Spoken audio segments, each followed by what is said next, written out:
Welcome to the Grow Your Independent Consulting Business podcast. I'm Melisa Liberman, a fellow IC and business coach. On this podcast, I teach you to become a consistently booked independent consultant without becoming a pushy salesperson or working 24/7. If I can do it, you can too. Listen on to find out how. Welcome to episode 260 of the Grow Your Independent Consulting Business podcast. This is Melisa Liberman, and today we're talking about the 5 capacity leaks that are costing you growth in your consulting business. These are leaks that you want to be aware of and understand the magnitude of how they're impacting you and ultimately address them so that you can make more use of the time and resources and energy that you're spending in your business. So last week, if you didn't listen to that episode yet, you can stay here, listen to this one, and then go back. But last week, we talked about the 5 ways to increase your capacity without working more. That was episode 259. And in that episode, the 5th way to increase your capacity without working more is to make more use of your capacity, make more use of the time, make more use of the energy, make more use of your brain power with the time that you are working. And to do that, you want to address these leaks that we're talking about today. So that's why this is so important and really warrants its own episode, because there's so many different ways that you could be leaking in terms of your capacity, and we don't want that to happen for you. We want you to be able to make the most of the time that you're spending on your business, not to feel pressured, not to feel too compressed, not to feel so jam-packed that you can barely think, but to create a dynamic where you're using the most of your time, you're using the most of your mental energy, your mental capacity, and it feels spacious at the same time. And part of that comes from addressing these 5 leaks that we're here to talk about today, because they're really oftentimes so hard to see. I do this obviously for a living, and I find that some of these I've been working on lately and they come and go, right? And so we want that for you too. We want you to know what these leaks are, how they're impacting you, and in what level of magnitude they're impacting you so that you can prioritize addressing them and you know how to do that. And that's what we're here for in this episode. So let's talk about the agenda and then we'll dive into the content. So first we'll talk about the companion resource that goes with today's episode. Then we'll talk about what is a capacity leak. Let's just define it so that we're on the same page as we go forward, why it matters. And then we'll dive into each of the 5 capacity leaks. I will talk with you about what each one is, each of the 5. We'll talk about what it is, the impact of it, what it looks like, this capacity leak, so you can identify it. And then I'll give you a guiding question so that you can think through how this leak is showing up in your business and what the impact is. And then ultimately, we'll wrap up the episode. I'll give you a question that will help you to prioritize which of these leaks matters most for you to start tackling first. All right. We all have these leaks in some form or fashion. Sometimes they're making a bigger impact than others. So we want to identify the most important so you can tackle that. Okay. The companion resource for today's episode is my book, Grow Your Consulting Business, the 14-step roadmap to make your independent consulting goals a reality. And chapter 13 focuses on the time management aspect of your business, which of course capacity falls into that. And so you can go download the book for free at consultingbusinessbook.com. Or of course, you could go find it on Amazon and purchase the soft copy as well. Okay, so that will help you as you're thinking through and working on your overall process and approach and strategy and mindset for balancing working on the business with working in the business. Today, specifically, we're here to talk about your capacity leaks and how those are impacting the way that you're showing up in your business and how you're using your resources and have opportunity to use them in a more effective way. So let's start off with what is a capacity leak? I've been working through this definition through a combination of resources. And what I will propose to you, the definition is a gradual, often unnoticed loss of usable time, focus, or emotional bandwidth that reduces your effectiveness, fulfillment, or long term potential, or all of those things. So I'll say it again. It's a gradual, often unnoticed loss of usable time, focus, emotional bandwidth that reduces your effectiveness, your fulfillment, and your long term revenue potential and business potential. So that's why when we talk about this word capacity leak, why it's so important. I want to reemphasize for you that capacity is not just time. Of course, capacity is partially your available hours, but it's also your emotional bandwidth. It's your ability to focus. It's your ability to problem solve, to have the energy to make decisions, to have the time and space to think and to zoom out from whatever it is you're doing on a day-to-day basis. All of that is what encompasses your capacity. It's not just your time. And the reason why this matters, you know this, I'll just reemphasize it for you. The reason why this matters is because left unchecked, your capacity leaks are going to cap your income. They're going to cap your revenue. They're going to cap your income.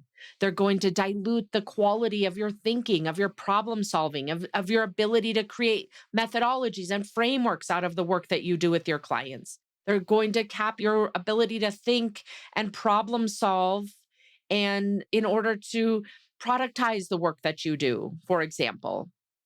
Over time, these capacity leaks erode your ambition and ultimately can create resentment or burnout in your business.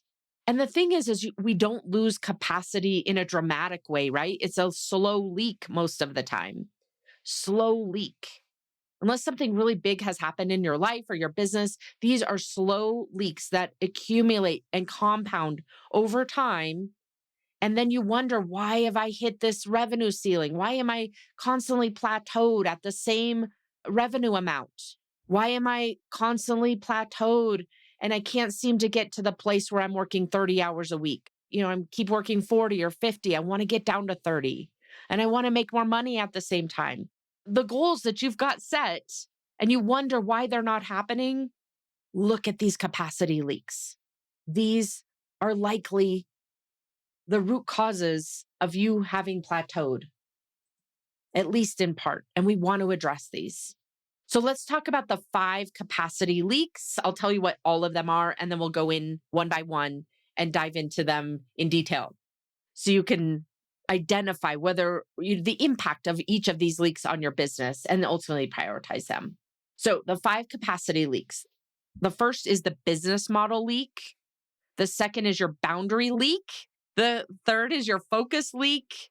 The fourth is your shadow work leak. And the fifth is your emotional leak. So we're going to talk about each one of these. Okay, so let's talk through the business model leak first. This is your structural ceiling you've created for yourself in your business. So let's talk about what this leak looks like. The most obvious is that if you are tying your revenue to time, this is a leak.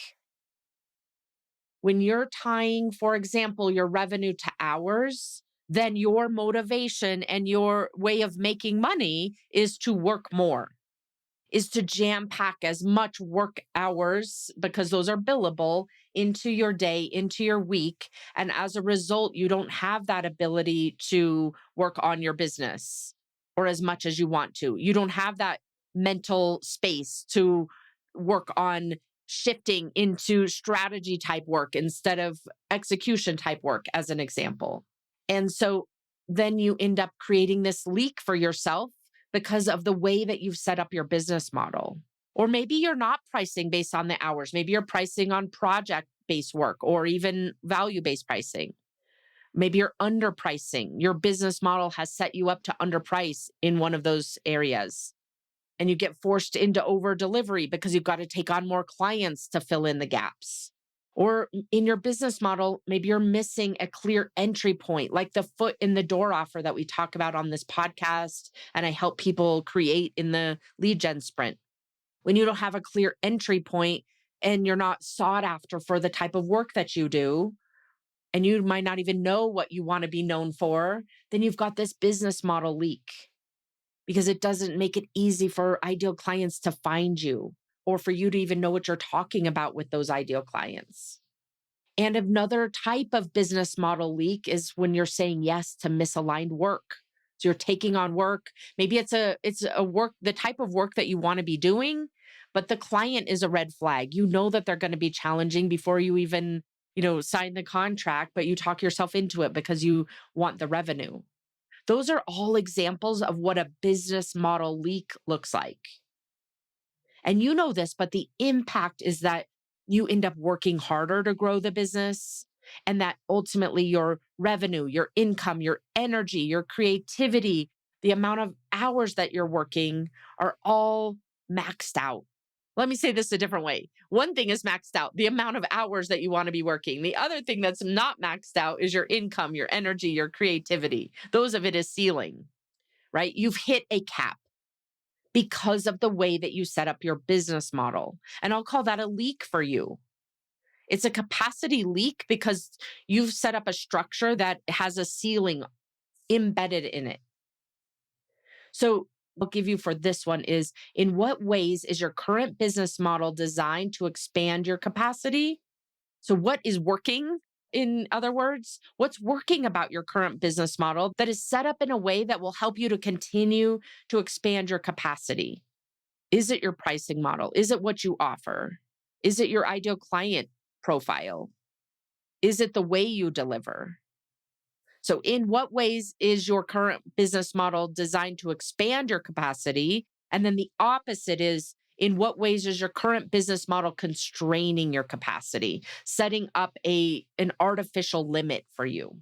So, that's the first leak that you want to be looking at. The second leak is the boundary leak. This is where your calendar is the leak, right? So, what does this leak look like? It's the scope creep. I love this way of saying it. The scope creep framed as responsiveness. We are trained in corporate over and over and over again to be responsive. We need to be responsive. We need to be on Slack. We need to be on Teams. We need to be answering questions so that we don't hold up any team member. We need to be responsive so our clients see that we're valuable. Those are things that are ingrained in us so often. Are you doing that to yourself in your business unnecessarily? Most of these things, 90% of them are not, 99 probably are not emergencies, right? Where have you not set it up for yourself in the way that you engage with your client, in the way you set up expectations, in the way that you describe the way that you work with clients?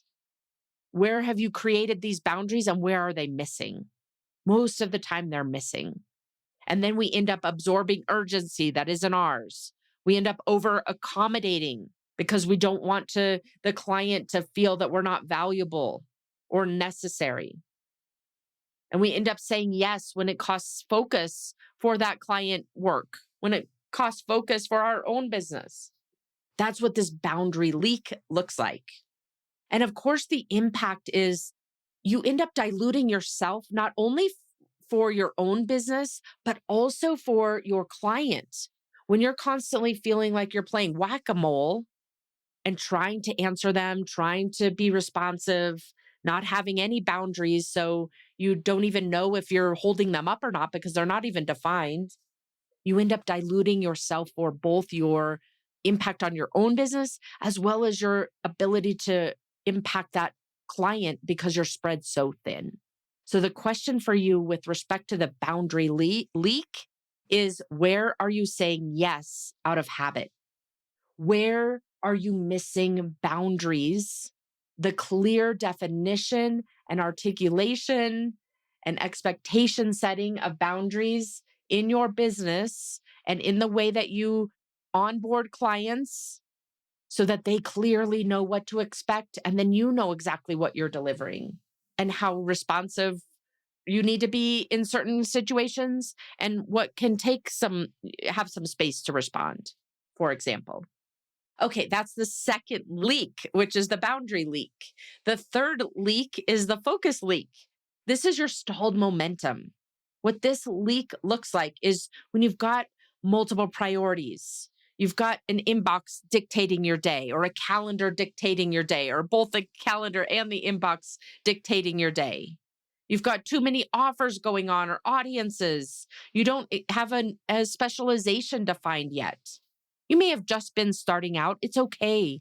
If you're just starting out, land a few projects, get them under your belt, but then start focusing.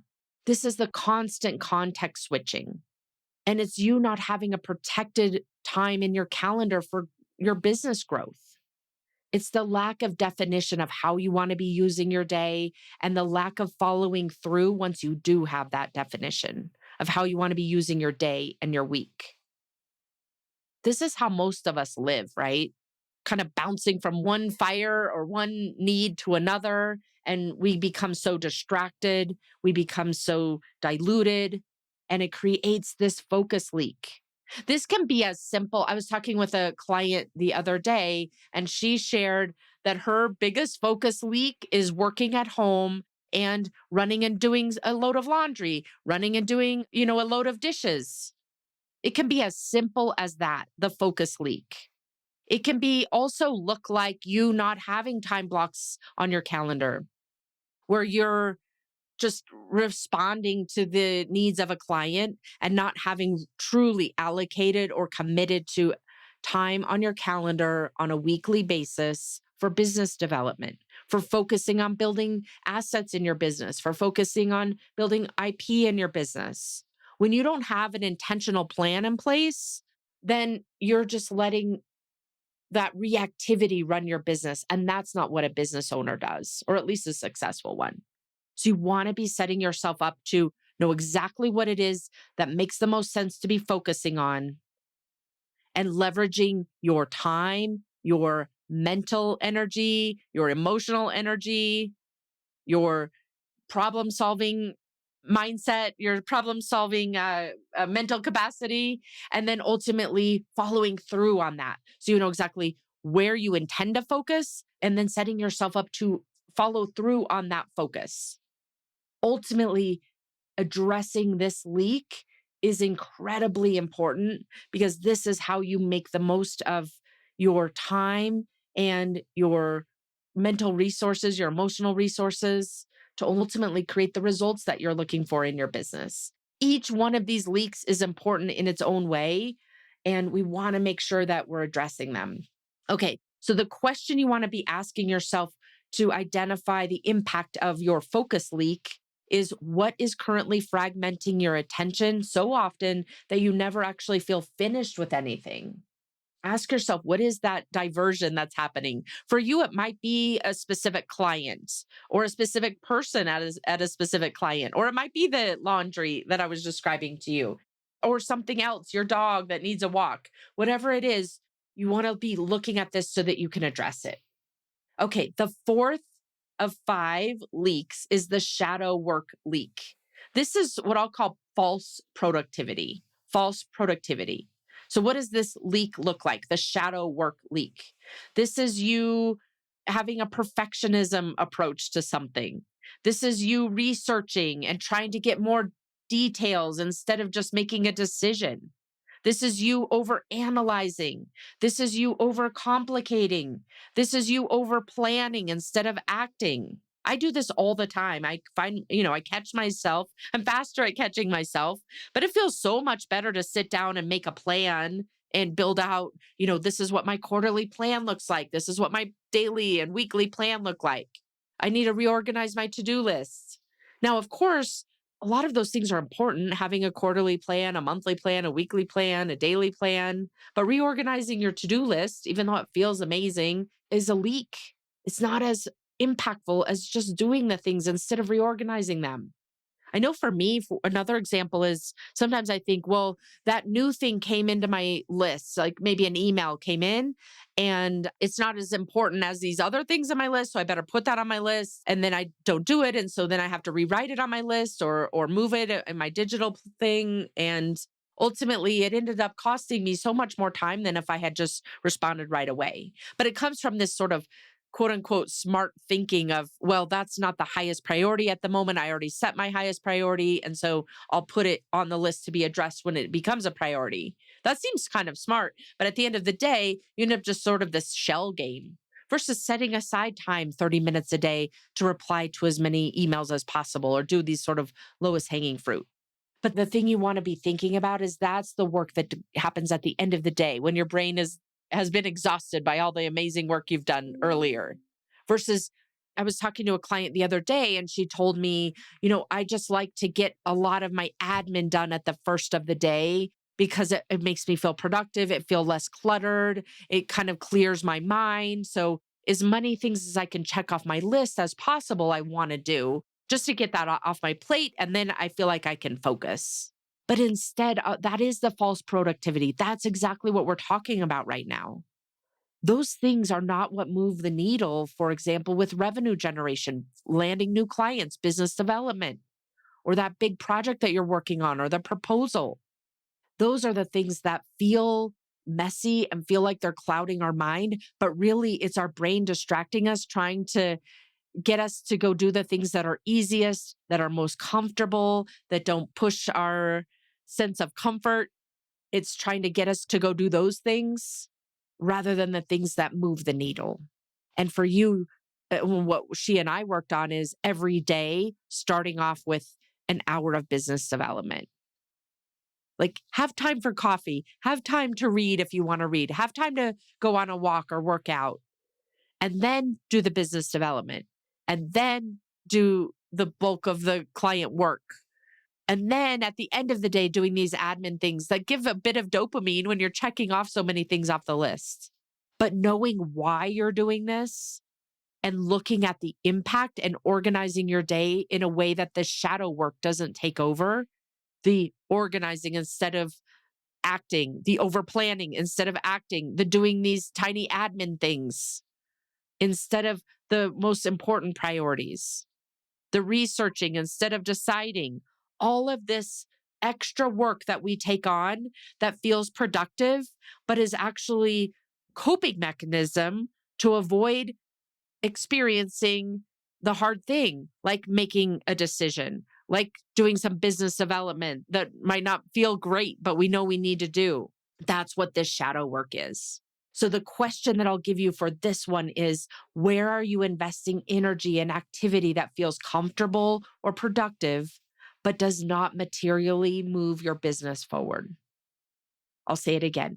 Where are you investing energy in activity that feels comfortable or productive, but does not materially move your business forward? Okay, the last one. If I had to pick any of these, it would probably be this one, the emotional leak.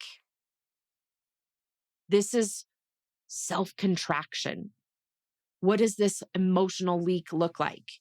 It's you second guessing. It's you avoiding uncomfortable conversations. It's you creating internal pressure for yourself. It's you ruminating. Why hasn't that person replied back to me? They said their organization was ready to move forward and now they're not replying to my proposal. And it creates this rumination. It's you not having as much confidence or an imposter syndrome. It's you worrying about being salesy. These emotional leaks create avoidance.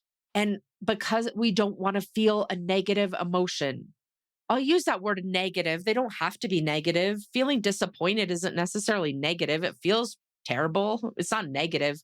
But for lack of a better word, let's just call them negative. At the end of the day, we don't want to feel disappointed. We don't want to feel like we're failing. We don't want to feel rejected. We don't want to feel worried. We don't want to feel stressed. We don't want to feel uncertainty. As a human, you don't want to feel those things. And your lack of ability or capacity to feel those feelings then creates a dynamic where you are avoiding situations that could lead to you feeling those feelings. And as a result of this emotional leak, you shrink your goals, you shrink your actions, you ultimately shrink your impact on your own business and for your own clients. Look at your emotional leaks. Where are you avoiding doing something or thinking something or saying something because you don't want to feel an emotion like disappointment or fear or uncertainty? That's the question that I'll give you. Where are you avoiding taking certain actions in your business or being consistent in your business or setting up your business and your calendar in a certain way or pricing in a certain way or talking to certain types of clients? Where are you avoiding those things that will help you to grow because you're worried about experiencing an emotion? Almost everything comes back to this in some form or fashion. You want to tackle it. The more you can create fear on purpose and work through it, the more you can deal with disappointment and work through it, the more you can feel pressured and turn it into spaciousness for yourself, the more capacity you'll end up creating for yourself, which doesn't mean that you need to spend any more time. It means that you have a larger ceiling. You've expanded your ceiling in order to take on different types of work, to price at a different level, to shift into advisory and strategy instead of execution or in addition to execution. That you're willing to go talk to that CEO as a peer instead of feeling like a subordinate. The emotional leak is what you want to be filling. Figure out what those leaks are that are causing you to play small, to shrink your goals, shrink your actions, shrink your impact, and address them. Okay, let's pull all of this together. These 5 leaks, plus last week's episode on the 5 ways of expanding your capacity without working more. All of this together tells us that we don't need more time. We can actually accomplish more, achieve more, feel more fulfilled, make a bigger impact with less time. But it comes down to addressing these leaks. Because when you plug them, you can grow your revenue more predictably. You can work on more impactful, fulfilling work that you want to take on. You can expand your potential and operate at and above that potential. We want to address these leaks so that you have the ability to make more money and work less time and feel more fulfilled. So as we wrap up today's episode, I will give you these 2 questions to figure out which leak you want to address first and which will make the biggest impact in your business. We don't need to tackle all of these at one time. And quite frankly, this is a never-ending process as a business owner. I still handle these. How many ever years I've been doing this? I've lost track now. Almost 14 years. Here are the 2 questions. If nothing changes, how will these small leaks shape your business and life over the next year? Look at the downside first. If you just keep going as is, which most of us do on autopilot, working against our whatever's popped up on our calendar and whatever's in our email, if nothing changes and you keep working on autopilot, how will these small leaks shape your business and life over the next year? Look at the impact of the status quo and then answer which leak of those 5 I gave you, which leak, if addressed intentionally over the next 90 days, would most change how you operate as a business owner. Now, we'll put all of these leaks in the show notes so that you can go back and look at them in writing and choose for yourself which leak, if addressed intentionally over the next 90 days, doesn't mean plugging it forever. It means reducing the amount of leakage. It means being more aware of the leak and being able to redirect when you notice yourself doing it. Which leak, if addressed intentionally over the next 90 days, would most change how you operate as a business owner and ultimately your results, your revenue, your work-life balance, the type of work you're landing? That's what you want to go identify and then start tackling it. All right, my friend, that's what I've got for you today. I'll see you again next week. Take care. Thanks for joining me this week on the Grow Your Independent Consulting Business podcast. If you liked today's episode, I have 3 quick next steps for you. First, click subscribe on Apple Podcasts or wherever you listen to make sure you don't miss future episodes. Next, leave me a review in your podcast app so other independent consultants can find and benefit too. And finally, to put the ideas from today's episode into action, head over to melisaliberman.com for the show notes and more resources to help you grow your consulting practice from your first few projects into a full-fledged business. See you next week.